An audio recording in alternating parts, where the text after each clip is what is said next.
এরকম একজন ফুটবলারকে নিয়ে কথা বলার আগে আপনার কাছে একটা প্রশ্ন ছুড়ে দেওয়া যাক। যদি আপনাকে বলা হয় একটি মোবাইল 10 বছর ব্যবহার করতে, আপনি কি রাজি হবেন? কিংবা আপনার পরিচিত এমন কেউ আছে যার খুব একটা সামর্থ্য নেই বলে 10 বছর ধরে একটা মোবাইল ব্যবহার করছে? এরকম মানুষ আপনি খুঁজে পাবেন না বলাই নিরাপদ। কষ্ট করে হলেও অর্থ জমিয়ে ঠিকই একটি মোবাইল কিনে নেওয়া মানুষের সংখ্যা কম না। পুরনো মোবাইল আর কতদিন ভালো লাগে?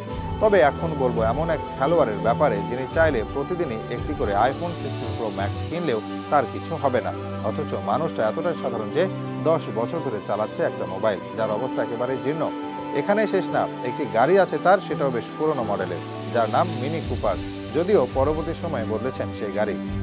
এতক্ষণ যার কথা বলছিলাম তিনি আর কেউ নন। বলা হয় পৃথিবীর 70 ভাগ পানি আর বাকি 30 ভাগ দখল করে রেখেছেন তিনি।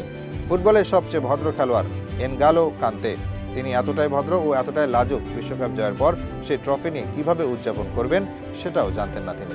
ফ্রান্সের প্যারিসেই জন্মেছেন কান্তে, তবে তার অরিজিন হচ্ছে আফ্রিকার দেশ মালিতে। পরিবার নিয়ে ভালো কিছু পাওয়ার সন্ধানে তার পরিবার চলে আসে ফ্রান্সে। ফুটবলের প্রতি টান ছিল ছোট হতেই। মাত্র 8 বছর বয়সে যোগ দেন ফুটবলে।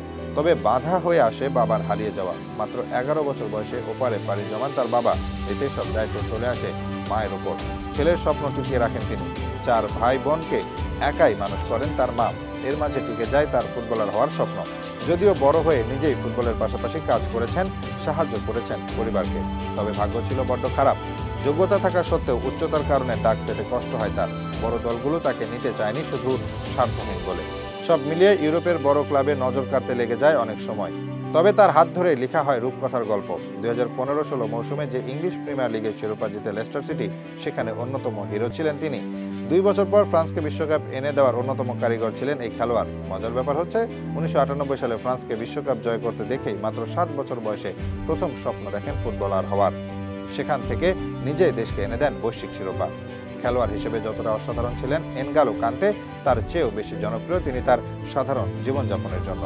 তিনি যে সত্যিকারের রোল মডেল, তারাই মানুষকে শেখায় কিভাবে শিখরে উঠে গেলেও শিকড় আঁকড়ে ধরে বেঁচে থাকা লাগে।